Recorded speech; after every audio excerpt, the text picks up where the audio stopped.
I'm Dan Maudsley of Paradise, and I'm this week's guest on MetaPod. You're listening to MetaPod, where we unpack the web's most interesting podcasts and the stories behind them. Hosted by Wendy Morrill and Kevin May.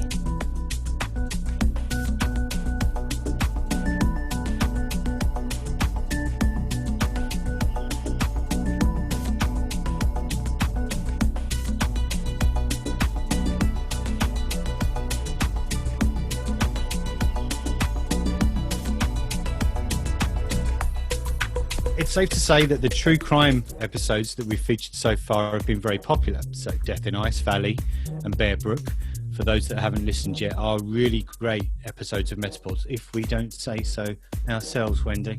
Well, who sprinkled some sparkly confidence dust all over MetaPod, you? Well, let's not get too full of ourselves, right? So we're far too humble for such things. We are, I think. Anyway, this is an amazing episode coming up. There we go again. No, really, it is. It's an amazing story and an amazing body of work, and that has all to do with our incredible guest. Yep.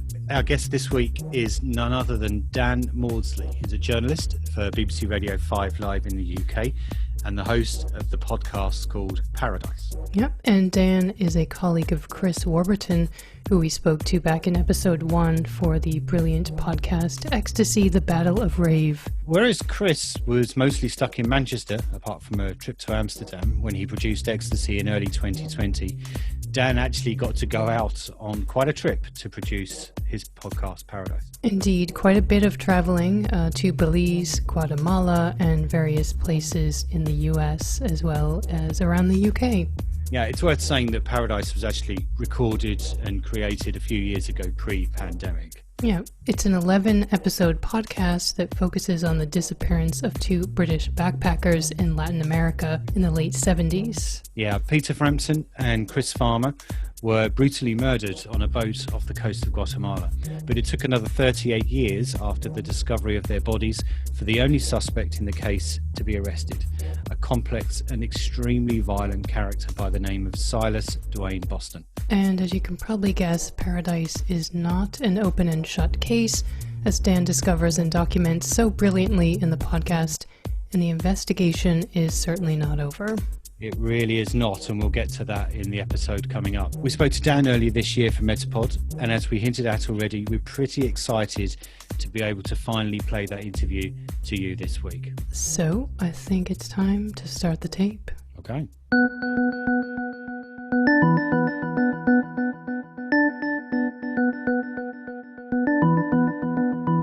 Dan Maudsley of the Paradise podcast, thank you so much for joining us for MetaPod this week. It's a pleasure. Okay, I guess straight off the top of the bat, I'm really curious to know, from the outset, what was the objective for the creation of Paradise? And first of all, do you think you met it by the time you got to the end? And if you didn't, how did that objective change, do you think, as you went through all those episodes? Well, it's kind of interesting because the whole thing was an evolution from start to finish. It was evolving right towards the end. When Paradise first began, it wasn't even a podcast. It was just a story that I picked up and was looking to cover as part of the day job on 5 Live. At that time, working for Emma Barnett's program and Adrian Charles' program, and it's quite a magazine program. 5 Live always covers breaking news, but also there's room in those shows, as they were, to cover quite in-depth stories as well.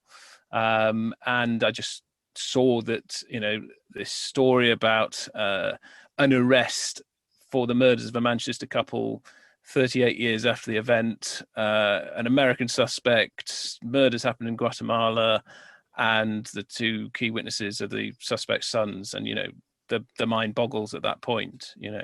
I just started looking into it as a story that we might cover, seeing who we might be able to get on as a guest to talk about it, or thinking about covering the court case if that happened, that sort of thing. So I suppose a follow-up to that is, at what point did it go from being a feature story on the Emma Barnett show to being a multi-episode podcast? Well, it never made it as a feature story because no one would talk. I mean, it was all over the newspapers when it first broke, because Silas Duane Boston, the suspect, had been arrested, and sort of justice in the US and here is a slightly different process, but in the US, huge swathes of information get published almost immediately, and that was because the grand jury had taken place, which essentially meant they could, charge Silas Duane Boston. So an enormous amount of information was released by the FBI at that point.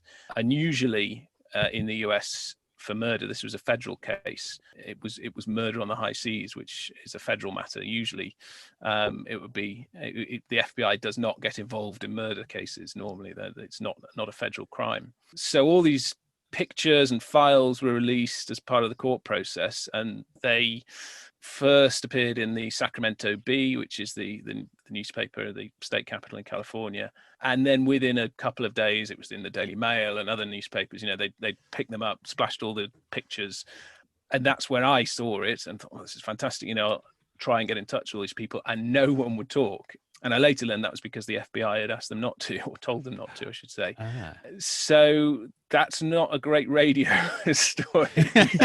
Lots of files, lots of pictures, but no one to talk to, So you're at this point. I think it's worth giving the listeners that don't know the story. So this is the kind of the balance that we often have to find with MetaPod, is that many people will have listened to the podcast and many of them won't have. So for those that haven't, what would you say is the 30-second overview of Paradise, if you can condense a meandering, lots of shenanigan-led story into? Well, that's it. Whenever I gave an elevator pitch, the conversation always carried on after the after the lift ride, as it were. But as I say, a couple from Manchester, Chris Farmer and Peta Frampton, that's Peta, young couple, they were childhood sweethearts, grew up on the same street, and both went to university in Birmingham. Chris became a medic, Peta qualified in law, and once they'd completed their studies and were about to embark on their careers, they went traveling, which in the late 70s, jet travel to South America, which is one of the places they ended up, was starting to become feasible. Unfortunately, while they were in Belize, they got on a boat belonged to Silas Duane Boston. He was sailing Belize with his two young sons, and they disappeared after that. They'd been writing home regularly and sending tapes home and things like this, and that all dried up. Their families knew nothing until over a year later, their bodies were found, or rather news that their bodies had been found reached the Foreign Office. And what they discovered then was that they had been murdered, and it was quite obvious they'd been murdered because they were hogtied, beaten, and found drowned, submerged in the sea off Guatemala. And that was as much as the families knew at that point, until, as I say, 38 years later, this suspect is arrested, Silas Duane Boston, and the people who had sort of informed the FBI about him were his two sons, Vince and Russell, who'd been 12 and 13 when they were on that boat at the time, and obviously now were adults. And it seemed, finally this case had been cracked. But he died before, Silas Duane Boston died before the trial, and that's where I picked it up. At that point where he'd been arrested, a few months later he died, and that's really where the podcast starts. How did you decide which bits to focus on and maybe which bits to not give so much weight to, both in terms of the storytelling but also in terms of the investigation that you were actually doing at the same time? In a way, Paradise, there wasn't much that we left out, in a sense, and partly that was because the way, and I think this is a good way to structure any podcast where you are investigating as you record, and go along. The sort of rule I try to follow is the sequence of events is more or less the sequence as I approached them. So, the first thing I did was learn of the murders, and it seemed like an open and shut case. So that's the first thing we say in the podcast. And I feel then at that point, the listener is up to the point I was when I discovered the story. And then obviously the first episode is always the trickiest because, you know, there's no knowledge on the part of the listener. You've got to explain everything. You know, if you're introducing someone, do you just let them be a voice that comes in and you don't really explain very much, or do you need to explain who they are, all that kind of stuff?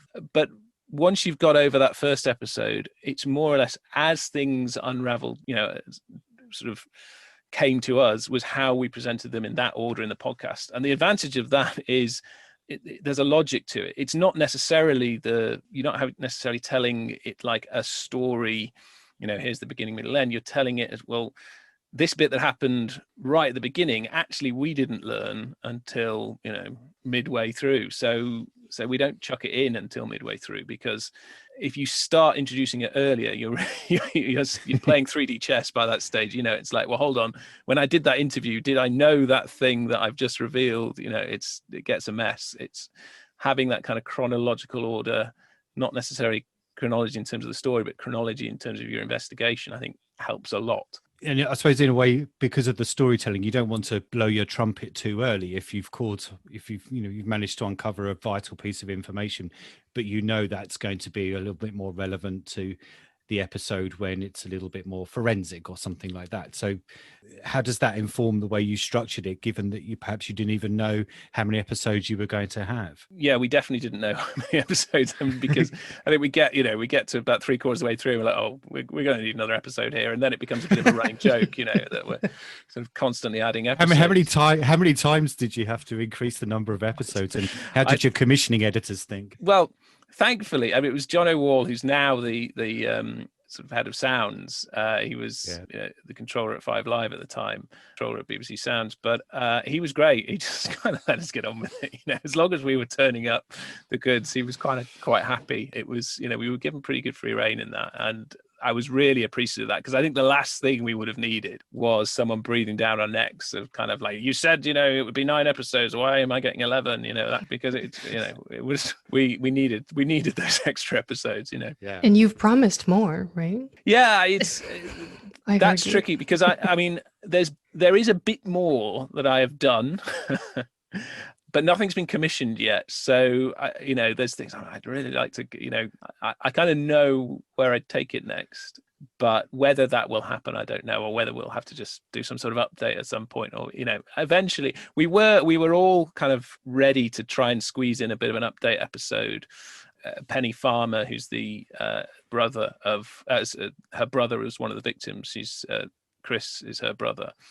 We were going to meet with her MP, who's kind of got on board with things and has been helping us out in various things. So we're able to do a bit of interview there, have a chat with Penny, a few things that have happened since it all went out. And then, you know, lockdown happened, and that meeting still hasn't happened. So things have been a bit on hold since then. Other projects have come and gone, and, you know, so at some point we'll get an update in there. So you've mentioned Penny there, and we've mentioned Vince.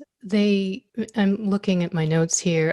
Penny thanks you at some point for immortalizing the victims. And Vince says at the very beginning of episode 1, or actually right as you start episode 1, how deep do you want to go with this story? Obviously, different contributors to the podcast story have different motives. What was it like to balance those? Yeah, there's definitely a point you reach on a lot of these kind of podcasts where you've spoken to everyone, or, you know, everyone you can, and you realize that you know more than any one individual, which is a very difficult thing, especially when, you know, one of those individuals is someone who was there.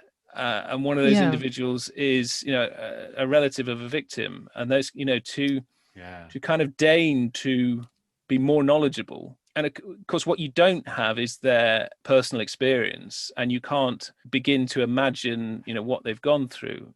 But in terms of raw facts and being able to link, you know, what different people are saying and starting to verify certain things, you do end up in a position where you kind of know more, and that's a very tricky one to balance, especially when you start telling a story in a way that, you know, people close to the story don't agree with or don't feel is right, or, you know.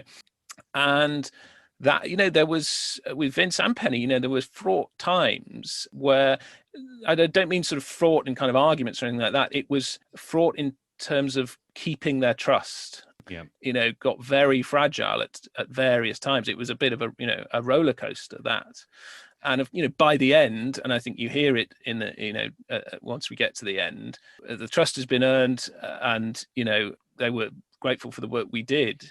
But it's a delicate balance, because if you don't push against an accepted narrative, or don't challenge what people think, or don't introduce information that people might not have considered before, then you're not breaking any new ground. But you can't be too arrogant in doing that, in trampling over the fact that someone has lost a relative, or someone has witnessed something terrible. So that's quite a difficult one to manage. I think there's definitely times where my workload was sort of chiefly that, managing that trust. I can imagine. And while we're talking about Penny and Vince, I mean, you're talking about managing their trust, but you were there when they met for the first time. Here you have the sister of one of the victims and the son of the murderer who was also there. I mean, how did that one come about? Was it part of the storytelling that you wanted them to be together, or was it something that Penny wanted to do? And how did that kind of play out when you're there in Latin America with these two people? I'd realised that I needed to go to Belize, and which is where they boarded the boat, Silas Duane Boston's boat, and Guatemala, which is where their bodies were found and buried. I wanted to go to Belize chiefly to see what I could. We're talking sort of late 70s, so I figured there would, Belize is not a big country. I'd hoped I would find people who remembered Silas Duane Boston, or or I could find information out by going out there. And Guatemala, one of the key issues in the case, and one of the things we kind of get into on the podcast, is the fact that as I say, it starts off as an open and shut case. The guy's own sons are saying he did it, how they did it, and so on. But what we learn when we speak to his public defender, Silas Duane Boston's public defender, who no one had interviewed, incidentally. And because the story was perfect, it was almost like, well, why would you throw any doubt into this? Why would you need to speak to the public defender? And when we did, she really turned everything on its head, as that's her job. And what became abundantly clear is that it was going to be difficult to try. And one of the main reasons for that is no one knew where the bodies were now. They had been buried in a grave in Puerto Barrios in Guatemala, and those plots were since lost. No one knew where they were. The FBI had searched for them several times, they said, and that's a very difficult case to try. I mean, it's not unheard of, a no-body murder trial, but they are notoriously difficult, and it would have thrown up all sorts of difficulties for the prosecution had it gone to trial, had Silas Duane Boston not died before the trial. So that was one of the first things we sort of uncovered, as it were. But it also meant that I wanted to go to Guatemala to see if to look for ourselves, and in doing the research for that, we found out information from a pastor who'd visited the graves several years before, but had visited them and written about visiting them and taken photographs. We got enough information from him that we thought we had a good chance of finding them. So it took a bit of persuading that I could go out to Guatemala, but I had enough sort of information to back up the hunch that maybe we'd be able to find these graves. So that was the plan. And then I'm told Penny I was going, and told Vince, and between them, they both sort of said, well, we'd quite like to, they both independently sort of, I think Penny first said, well, I'd quite like to go. And then it sort of became, well, hold on, if we're taking Penny out there, we really need Vince as well. And thankfully both of them agreed that they'd do it, and they had spoken before and communicated before, but it was the first time they met. Was it maybe it's encroaching on, maybe it was a private moment, but was it kind of, how did you handle that as the person that had brought them there? It was your big idea to carry everyone off to Belize. In a way, it was so stressful. Awkward. Well, the organising of it was so stressful. Didn't have as much time to think about it. Things like, with about 2 weeks to go, we found that Vince didn't have a passport, and it was going to be more problematic than we realized to get hold of one. So we got around it, but it's just not what you need with 2 weeks to go. And even their meeting, it was sort of we'd been on an island the day before. We got a boat over to Belize City where we were going to meet, and then we're hanging out around outside this sort of boat arrivals hall, and he's not appearing, and then when he does appear, it was just this sort of commotion almost, and we didn't have a lot of time. We had a matter of days to cover a lot of ground, so it was sort of like Penny, Vince, Penny, right, let's go to the first stop. It was we were on a very tight schedule. So, and add to that, I mean, Penny will not mind me saying, externally she is not an emotional person. She is not one to show emotion. So it was never going to be sort of long lost families or anything like that. And plus Penny is the brother of the victim, and Vince is the son of the the person accused of murdering a brother. That's a heavy load. So I guess Penny and I were quite English about it, and Vince just took it in his stride. I have a two-part question, I think, here. Kevin and I have talked about this a bit. Sometimes there feels like there's a bit of a conspiracy tone. I call it institutional negligence. First question is, where do you sit on that? I think you come out pretty clearly at moments on one side of that.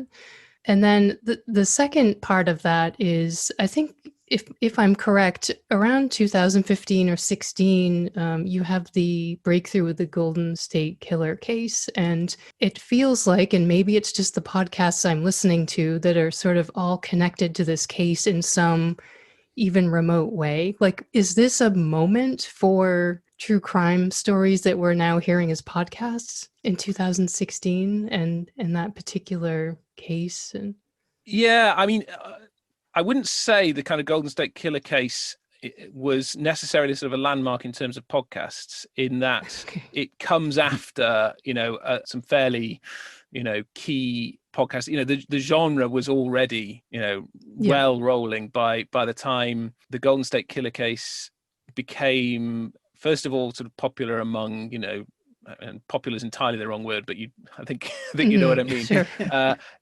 Popular among the sort of true crime enthusiasts. All these terms are terrible, but Right.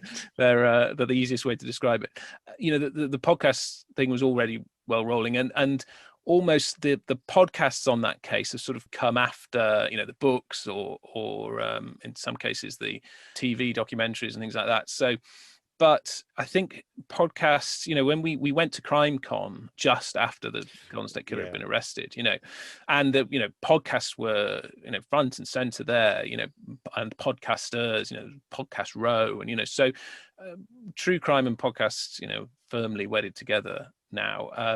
To an extent, it's almost cliched now. I think we in episode 1 we float a bit of a half-baked conspiracy of kind of, is it connected to the Golden State Killer case? And I think some people have taken that as being quite cynical. Actually, it was really genuine in the sense that at that point, we were going to CrimeCon to see if we could link these two cases, and that was all booked in well before he was arrested, or the name James D'Angelo was ever sort of known even to the investigators. And there were good grounds for some suspicion as whether Silas Duane Boston was the Golden State Killer. He's not, but he was a suspect. And then, knowing that he'd been ruled out, there was still grounds to think, well, is there some connection between these two guys?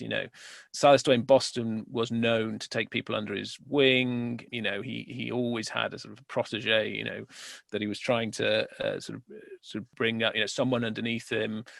We know that, these people sort of worked in groups. So it wasn't out of the question, and still isn't out of the question, that Silas Duane Boston and D'Angelo are linked or were linked in some way. But really, we've not been able to get much further than we were when we were at CrimeCon, and until things come out, post trial, if they ever do, it's going to be very hard to link D'Angelo and Silas Duane Boston. And in a way, in the end, we did come sort of full circle in some way on that, in that Silas Duane Boston was only arrested because when Vince, sort of gave his report, it sounded like he might be the Golden State Killer. And there was a massive push to find the Golden State Killer at that point in California. And that's why, Amy, the detective at Sacramento PD, that's why she picked it up. Amy Crosby is because she had a sort of a niggle in the back of her mind. Is this guy the Golden State Killer?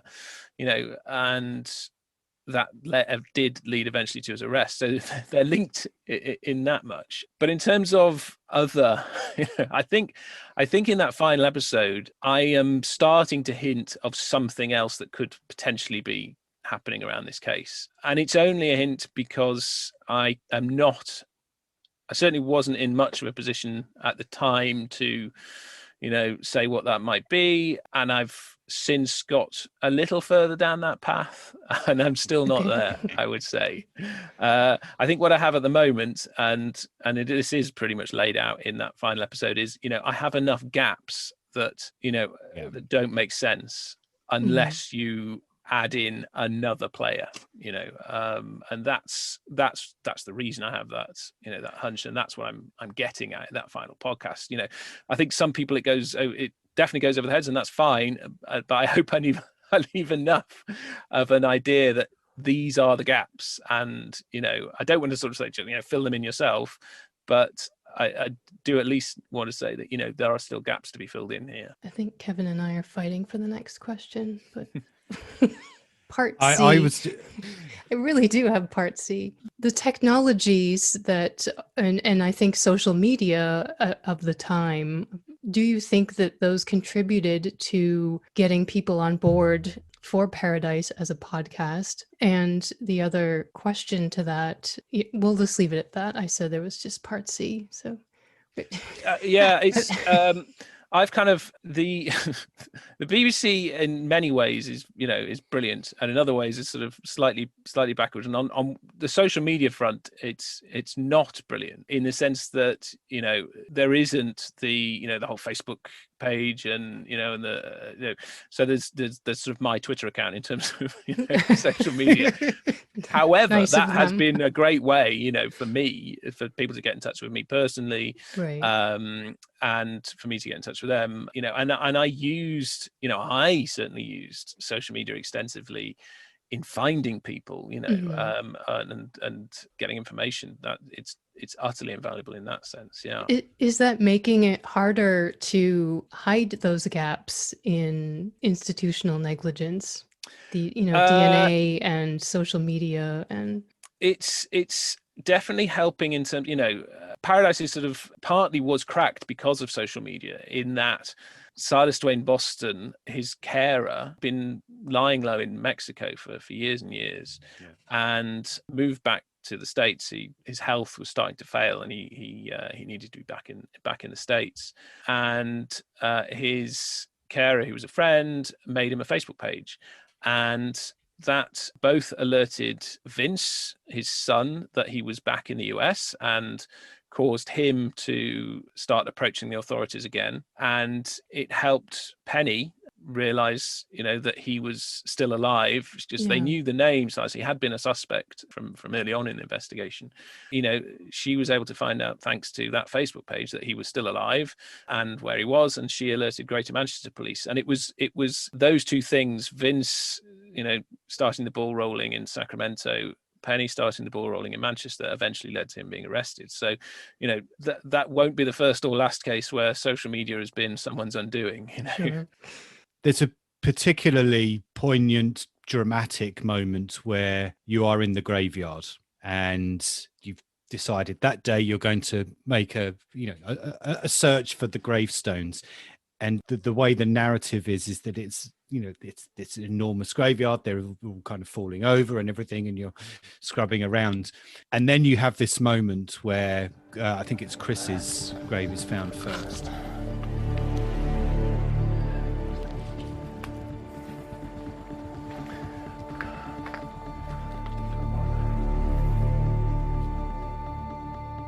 Found him! What? Where are you? Here! Chris! You're joking? Fucking hell. He's there. He's here. Oh my god. Oh my god. Fucking hell. It's just... That's it. Jesus. Where's Peter? Oh my god. Can you see Peter? There's a cross on the floor.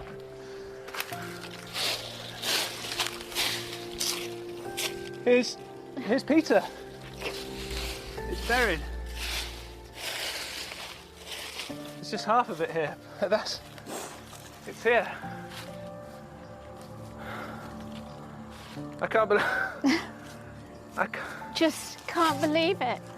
How do you separate you as the journalist and the podcast host from that particular moment, which must have been huge for Penny, but you also want to capture it for the storytelling and the podcast? You know, you're a broadcast journalist, etc. But how do you remove yourself from that? Because it must have been incredibly difficult. Yeah, well, I'm happy to talk about it because yes, there's definitely a plot spoiler element to this, that, you know, we find the grave. But actually, I think enough people now have sort of said, you know, even knowing that we find the grave, you know, the emotion of that moment is not lost. So yes, it's fine to be a bit plot spoiler about that. Yeah, in terms of how, I mean, the technicals of how we did that was I had separate recorders on myself and on Penny with, you know, lav mics on us both, so that the recording process would be, I didn't have to think about the recording process, basically. So when you know, say, you know, how did I sort of separate the kind of the producer side of me from the, you know, being in that moment, I didn't have to, because the producer bit was done, you know, 3 hours beforehand when we first hit record on those recorders. You know, from that point on, we were just two people, well, three people, because we had our fixer with us, you know, searching a chaotic cemetery for, you know, her brother's grave plot, you know, and that's all it was. There were the production that started to creep in was that I think we discussed beforehand, you know, what odds we think of finding them. And it had been a real roller coaster. You know, the reason we went out in Guatemala is because I had high hope, and they were sort of dashed and rebuilt and dashed a few times before that. But as we were going in at that point, they were quite low. You know, I can't remember the odds we gave, but, you know, Penny was very low. Mine were a little bit more optimistic, but, you know, we weren't giving ourselves great odds for finding them. You know, at some point in that search, it kind of dawns on me that, well, I'm going to need something. I'm going to have to get something out of the fact that we're here and, you know, come all this way and I'm not going to find anything. So I made sure that I was conveying, you know, I'm speaking as I'm sort of scrubbing away at these gravestones, or, you know, sort of moving away some leaves. Now, you know, normally sane people don't do that.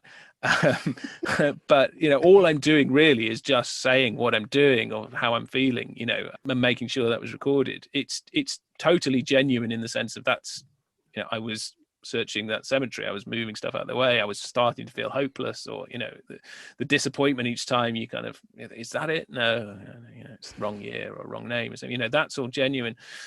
So it was just, that was a sort of stream of consciousness, really, but done so with the sort of half idea of kind of like, well, I'm going to have to show how frustrating, how difficult this is.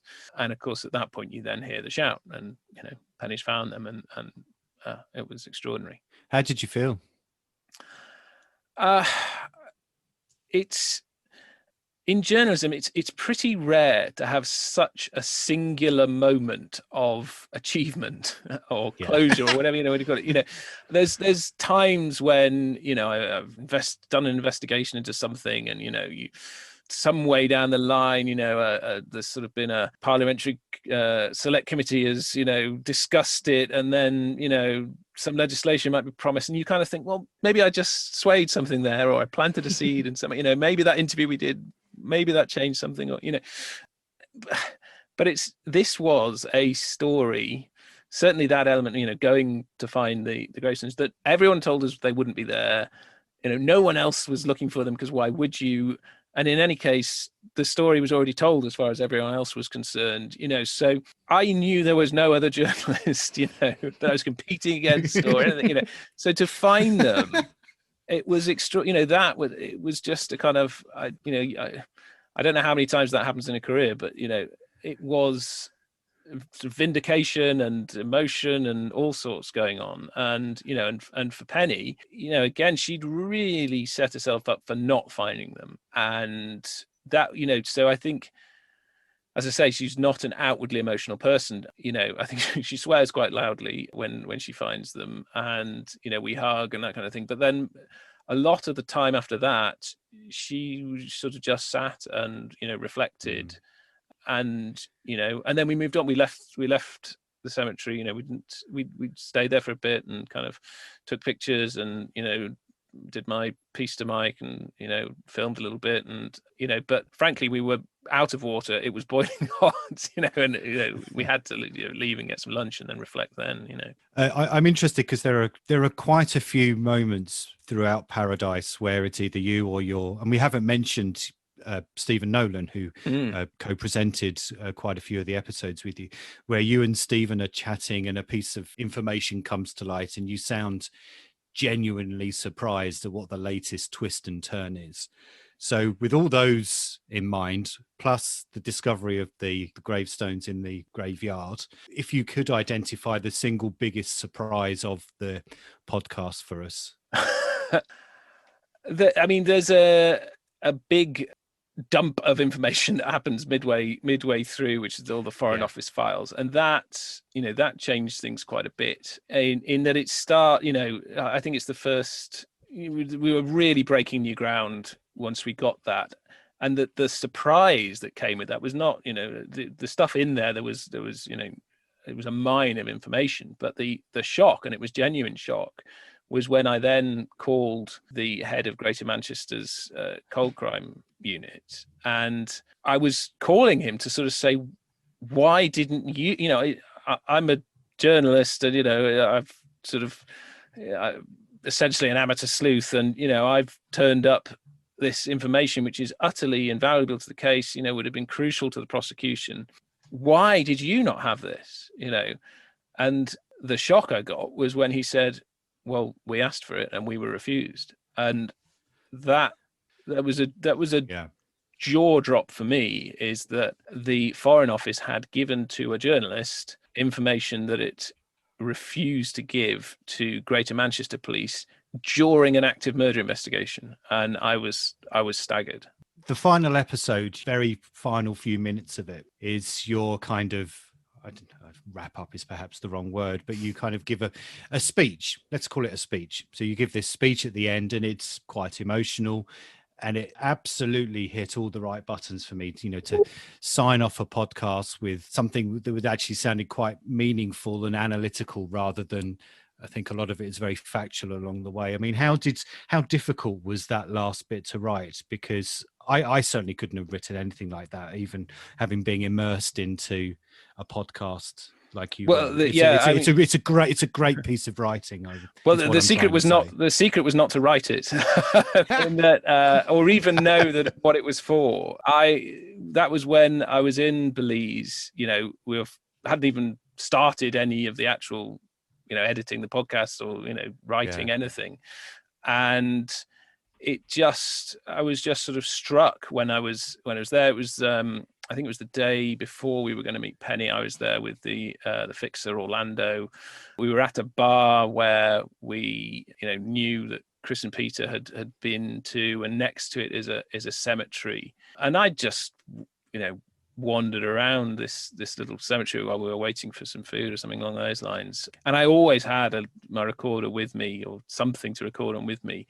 And I saw, you know, this headstone that, instead of the sort of, you know, born XX date, died XX date, it just said sunrise this date, sunset that day. And it just really struck me. You know, I'd been investigating this for months.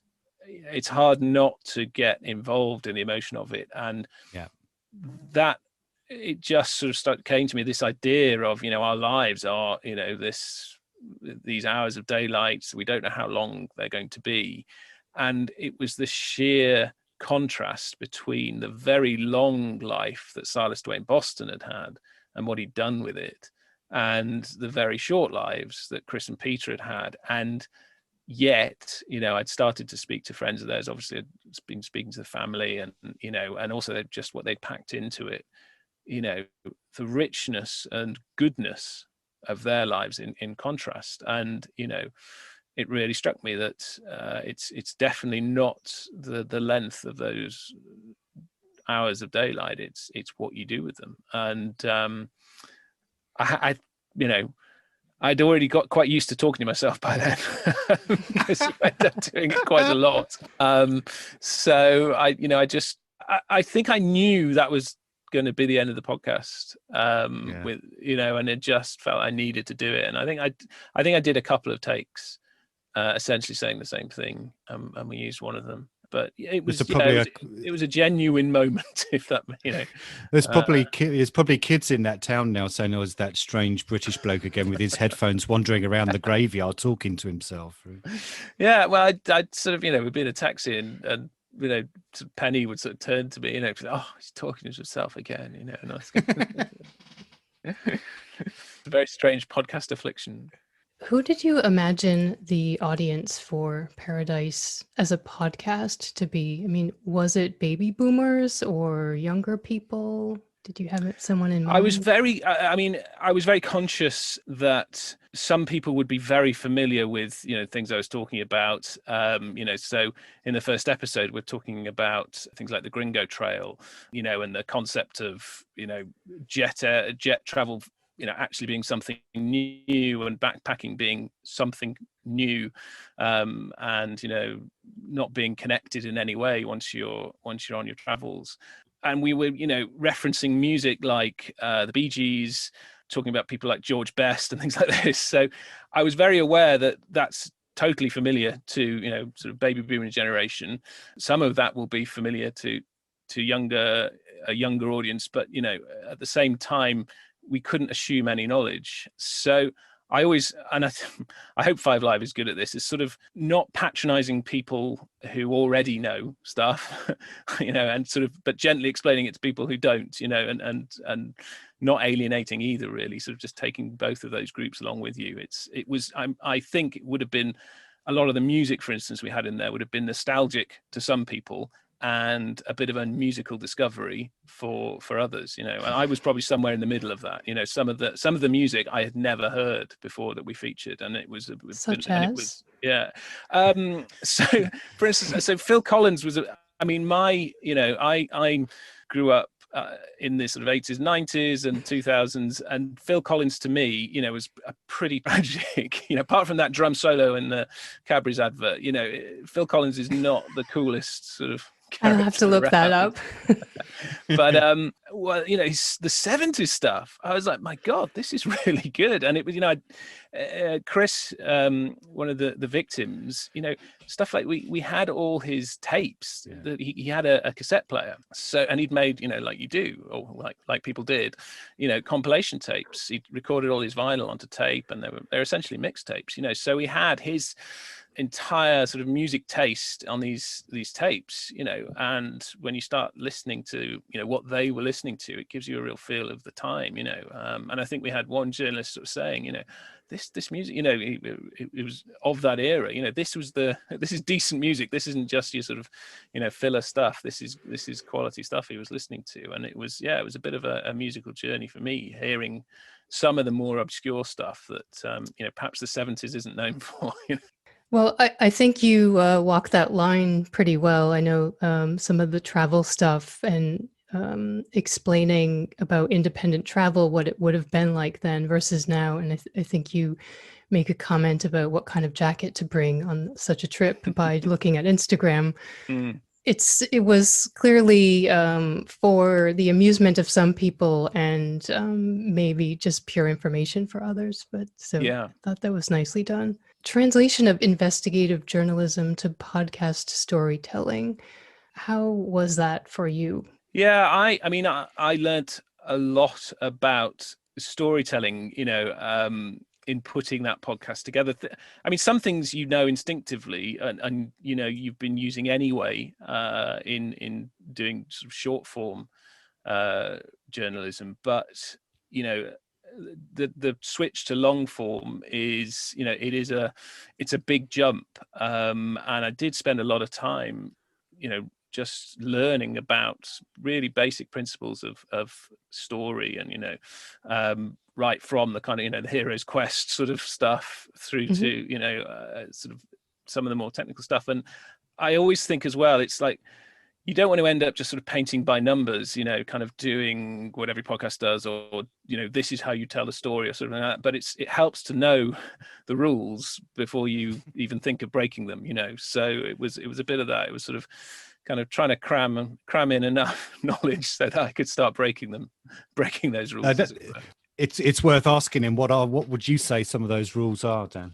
The one I feel is very important when it comes to podcasts is the sense of the promise is really important, in that in the first episode, even in fact probably in the first few minutes of this type of podcast, you've got to make enough of a promise to say it's worth investing your time in this. It's worth sticking with me for however many episodes, because we're going to come good on the hype, as it were. So I think my formula, I guess, in that first episode of Paradise was, the opening sort of sequence needed to be really gripping, because you've got to capture someone straight away. Then you needed to get them pretty up to speed very quickly on the bare bones of the story, and then go heavy on the promise before really getting into the story itself in any detail, and starting to introduce characters and things like that. And then I think in structuring it, one of the first things we did when we got to that point of like, we've got so much material, how do we turn this into episodes? I from memory just wrote down on post-it notes every plot point I could think of. Vince says this, or we discover that, or and also every story point that we'd need to explain. I just wasn't doing it in any particular order. It was just everything I could dump on a post-it note from my head. Then I had a big stack of post-it notes, and then it was kind of, right, let's put these into episodes. And Rory Askery, who actually did the sort of sound design for the podcast, I sat down with him and we went, okay, if we're saying all of this in this episode, what does it have to open on, and what's the cliffhanger, essentially? What is it that's going to be a surprise at the end that will make people want to listen to the next episode? And that was how we structured it, really. So Dan, what's next? What are you doing with your remaining hours? Yeah. Well, I mean, I've done one of the podcasts since, which is On the Ground, which I did with Audrey Gillen. Which was, I mean, an interesting sort of contrast for me, in the sense that I worked with Stephen Nolan on Paradise, but very much it was sort of my investigation, and Stephen lent his expertise definitely in terms of a lot of the more impactful interviews, and also just as a very seasoned journalist to sort of bounce things off. And with Audrey, and equally, well, extraordinarily experienced journalist as well, and former foreign correspondent for The Guardian, but it was her story very much. So it was almost more like the relationship I had with Penny, where you are taking someone else's story, and the difference was with Audrey, we were working together to put it together. And so that came out at the end of the summer. And next, I've still got the day job, so I still have to do that. And that's it does mean any future projects, I'm sort of having to kind of negotiate myself out of the some time off, essentially, to go and do them. But there's definitely some projects that and Paradise started off as one of these. I'd sort of talk about having them on my back burner. They're there. I know they're not quite ready to put together, or they are waiting to go immediately, but I just need a commission or whatever. So there's a few of those. One is quite close to home geographically. Okay. I'll say that, and others are much further afield. And what's quite nice now as well is that people are starting to come to me. So in the same way that Audrey Gillen came to me, it's another, again, very seasoned journalist who's come to me with some incredible stuff that he's done over the years, and is thinking about turning that into a podcast. So that's just starting on looking at what we could do with those. And Paradise did win an award, right? Yeah, it picked up a bronze in New York at the New York Radio Festivals, and won Best True Crime Podcast at the British Podcast Awards. So that was Congratulations. Yeah, thank you. It's sort of they're very strange things, awards, because it didn't win lots of awards. There's lots of other awards it didn't win, and you kind of they come and you go oh well, never mind, it's nothing. And then you win one, and suddenly very important and fabulous. It's very nice. It's a very nice thing to have, but I equally know there's a tremendous amount of excellent podcasts that don't get that recognition and probably do deserve as well. Well, congratulations, and I guess we'll all stay tuned for what's next from you. So thank you very much, Dan Maudsley. No, it's a pleasure. Thanks so much.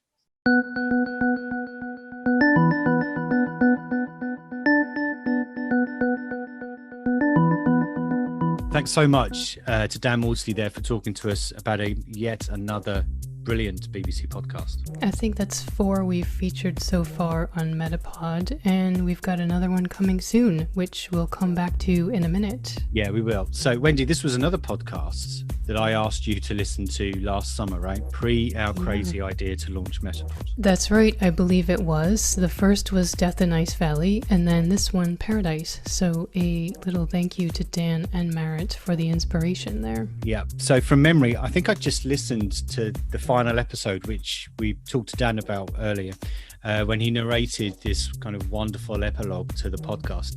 I must say, I'm not ashamed to say that I was fairly moved by it, and people that know me would probably guess that I don't get moved by very much. So, but it's probably because I know I couldn't master such a wonderful piece of writing. But definitely, please go and listen to that final episode again now that you've heard Dan talking about it, because it really is great. The theme music to Dan's podcast is a song called Paradise, funnily enough, and it's by a band called The Neighborhood. There's also a great collection of photos and other things related to the podcast and the case on the BBC website. And as always, we'll put a link to all those things on the show notes for this episode. Okay, so moving on, Wendy, maybe you can tell us about this other BBC podcast that we've got coming up. And I'm asking you because I know you were really rather taken with it, right? Yes, that's true. It's the Battersea Poltergeist, and it's presented by Danny Robbins. It's the story of unexplainable paranormal activity that haunted a family and their home in London for more than a decade. And what's unique about the Battersea Poltergeist is its combination of documentary and dramatization, as well as belief and skepticism. Plus, Danny Robbins reports from his shed, and we all know that the shed is a hallmark of some of the best stories about unsolved mysteries, don't we? Yeah, as Paradise did explain quite a few times with finding documents in sheds. That's coming up in a month or so. Next week, we talk to Tara Boyle. She's the executive producer of Hidden Brain, which is a terrific podcast. And then another one, we've got the host of that's Willa Paskin of Slate's Decoder Ring. Anything else to mention, Kev? I reckon that's it from us this week. Thanks as always for listening. We don't say this enough, but we really are grateful to everyone for tuning in, and to all our guests so far for spending time to talk to us for our episodes of MetaPod. That's right. So tell everyone about MetaPod. Surely there are episodes that would be of interest to your friends and family, or even your in-laws. And if there's not, let us know what topics would be interesting to your in-laws. And can we ask you for a favor? Yes. Could you write us a short review the next time that you listen?